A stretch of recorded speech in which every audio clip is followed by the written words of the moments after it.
Welcome back. Would you like to know how to get better results on YouTube? Well, I got an email from somebody who wanted to do that. He wanted to know if he should start over because of some mistakes he made on his channel. So we're going to review his channel, give him some feedback, and share some ideas of how you can get better results as well.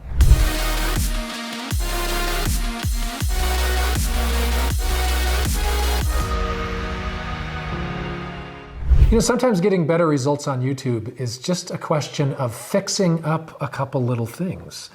Thumbnails, titles, stuff like that we're going to cover, aren't we? Yeah, so we're going to take a look at the email that he sent us and kind of where his struggle began and what he's hoping to do. And then we'll take a look at his thumbnails, like you said, his banner. We're going to actually open up a video and see how it starts. We're going to do like a Nate audit on someone's site. Or not their site. Their channel. I guess you could, oh, it is a channel. I stand corrected. So let's dive in. Nate received an email recently from someone who appears troubled. Teacher Mason. So he wants help with his YouTube channel. He says, I have a YouTube channel. A lot of interesting things have happened to it. Wait a minute. What? Can anyone just email you and get free advice like this? Or an entire episode dedicated to answering their mailbag question? We'll see. We'll see. Okay, Teacher Mason. He started his channel back in 2019. He tried a lot of things and then mistakenly uploaded an ebook that went viral. So I guess he recorded this book or something onto his YouTube channel and he gained 5,000 subscribers in a few days. But then he got a strike because he didn't have the rights to that ebook. You get strikes for copyright infringement. Yeah, and I don't know if it was a strike is actually pretty harsh. Normally you get like a warning. Yeah, you get a warning saying, hey, this is copyrighted material. I had a lot of those. So, but yeah, we get a lot of warnings and it's fine. You can It usually says, oh, don't worry about it. It's fine. You don't have to. Well, then why did you send it to me? Well, we usually dispute it. We dispute it because it's like, no, we actually do have rights, or no, we were according to YouTube's fair use. But he uploaded somebody else's ebook for people to listen to that ebook. Okay. So then he went back to normal content creating that he used to post, and he's been losing subscribers and views since then because of his ebook fiasco.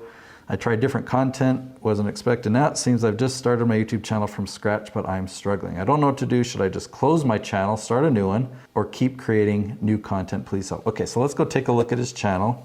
Okay, so you're going to do a little diagnosis, and you're going to give this guy some advice. All right, handsome guy. Okay, he's got 5,000 subscribers, roughly. And it said that he gained 5,000 from that audio book. Oh, yeah, that's right. But now he's been losing subscribers. So he's wondering if he should start again. Okay, he posted a video 3 days ago. It's got 83 views. That's not bad. That's great. You know, online vocabulary games for ESL students. Okay, so let's look up here at his banner. I like the banner. The short symbol here I think is cool because it shows that he's doing shorts, but people might not know. They might think that this is a channel just about shorts.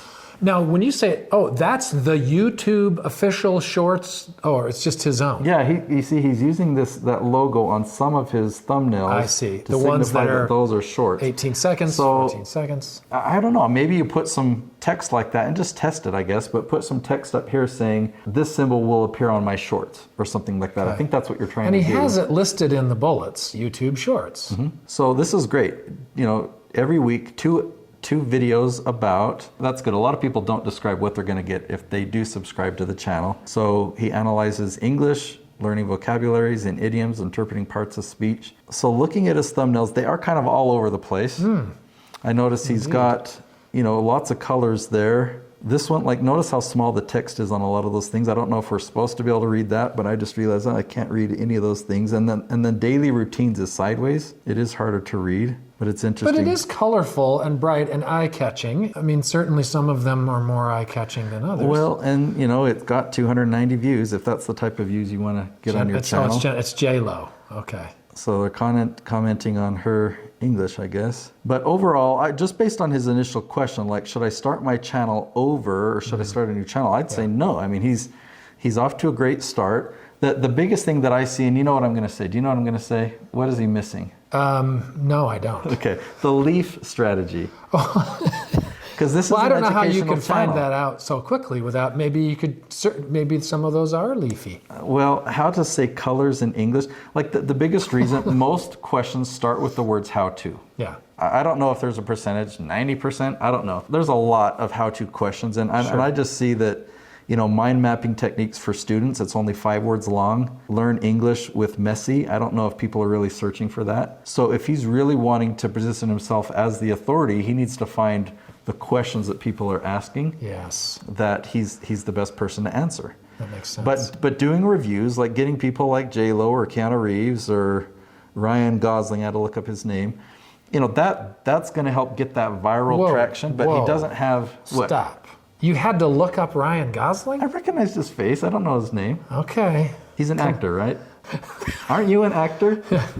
Maybe. He's a pretty good actor. Click on the link. Okay, so he does a lot of these. It looks like he's done a lot of celebrity stuff.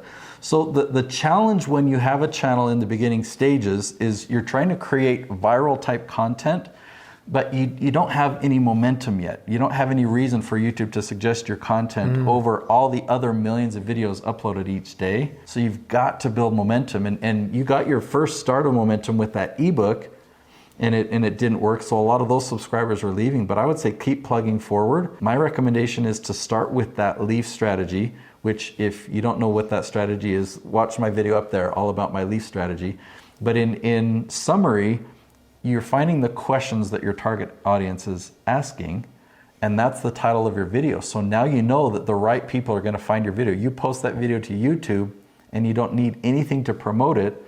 YouTube's search engine is going to pull in the right people to start watching your video. And so that will help get your channel to build momentum. I mean, you know, and I know you're summarizing, and so I don't want to go any further, but I mean, you look at some of these here, and he might just guess that if I title mine Titanic movie love story, that might work. But why guess when you can get specific leaves, right? I mean, when you have momentum, like that type of a title is more likely to appeal to a huge audience. Right.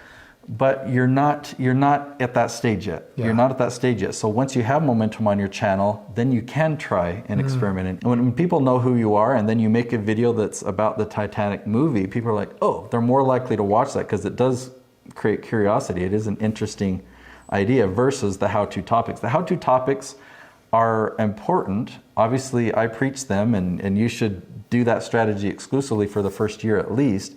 But the titles themselves aren't the most exciting. You know, you heard me do the demo of how to get rid of strep throat without antibiotics. It's just, it's a question, but it's like, how could we make that more sensational? It's like, doctors never tell you this. You know, something like that would be more sensational. If you start with sensational with such a small channel, it's just not gonna work. Yeah, makes sense. Okay, we're gonna dive into one of his episodes. Okay, let's look at. I'd be curious to see what he's doing using is this a short or a regular? This is just a video that came out recently. Online vocabulary games for I just want to see his description. So he's got, oh wow, what's this? He uses a lot of that. So it's a pretty long description. I don't know. I mean, maybe it gets you good results, but if this is like an email. So I would say if you're going to get this much context, that looks like a good post for LinkedIn or a good email. If people are opening up your description, you want them to have one call to action. Look at this. So he's got their bit.ly links. I don't know if they're affiliate links. Rosetta Stone is an affiliate link. Will he get slammed for doing any kind of Instagram thing, or are they married? Well, he's tricking them by putting it bit.ly. As a bit.ly. So if I click on bit.ly, but it's YouTube. Okay, so there's no reason to use bit.ly there because YouTube's going to think you're sending it to an external website. Link right to the YouTube video. You're trying to shorten the link. YouTube actually shortens them automatically. So when people see the links, they will be shortened. You don't have to use bit.ly to shorten them. I would have one main call to action because the more options you give people to do, the less likely they are to take any single one of them. But if you can give people a real specific reason why, now you do want them to go to your website, right? I mean, I'm assuming you've got a business and you want people to go to your website. So give them a free gift, have a call to action, maybe have two. Your main call to action is your website, but then you can also recommend what video should they watch next if they enjoyed this one. All right, and let's see, is he responding to comments? He's hearting them. It looks like he's replying, so good. You've got a few comments and you're responding to them, so that's taking care of people. I am guessing that he is filming on a green screen. I mean, it looks like it's intentionally blurred. There is a little bit of green haze. Is there? Just a hair around it. So nothing wrong with that. Nothing wrong with that. But it's fun. It's a cool background. I like it better than the beach. I mean, you do like if you're going to make it look like a real background, try and make it look as real as possible, or be obvious that it's a green screen where you've got things moving. And I don't know. Find a style that you like, and this is a great style too. I just right off the bat, I did notice that it's green screen. All right, so here's the last thing that I'm going to do. Let's go see what his most popular video is. Okay. How to speak English fluently and confidently. Okay, and that's great. Now that could have been a leaf. Now, do you notice, I do this all the time, whenever I sort a channel, find the one that's the most popular, 9 times out of 10, it's a leaf title. That's interesting. Just pointing that out. Let's see how good his intro is. And I like the thumbnail too. It's very clear. You can, you know what I'm saying? There's nothing exciting going on, but it's...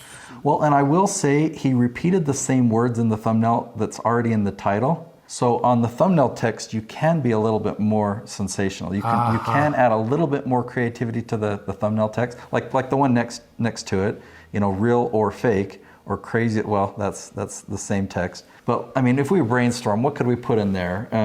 English hacks, or you won't learn this in school, or something like that. That a little more adds sensational. Adds to the title. Okay, let's just see how he starts. Let's talk about speaking techniques. What should I do? I'm a learner and I have to improve my speaking, so what should I do? Well, I'd get a microphone first. Okay, so yeah, the audio. The audio will annoy people. It's his best performing video. So my advice to you, you could remake this same video with the same content, the exact same title, the same thumbnail or close to it, and have better audio, and I bet this one will surpass your existing best performing video. Because there's already a big flaw in it and it's your best performing video, you already know a way of improving it. Because the first thing that the child does is listening. So you have to improve your listening skills. So you're talking with authority. You're talking like you know what you're talking about, and so that makes me want to listen. So I think you're off to a good start. I really think that there's just this echo. You're so far away from the microphone and it's an echoey room that's going to make a big difference. Yeah, particularly when your topic is something like speaking fluently and confidently, you want to make sure that, like you say, the audio is really easy to hear. Your enunciation is great. It's obvious that it's not your first language, but you've mastered it.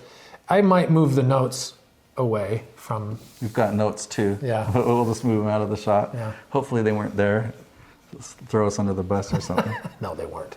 I typically don't give this invitation at the end of the episode, but I really am curious how you liked this style of episode. Would you like me to review other people's channels like this? Would you like me to review your channel? Go ahead and comment below, and we'll see if we do more of them.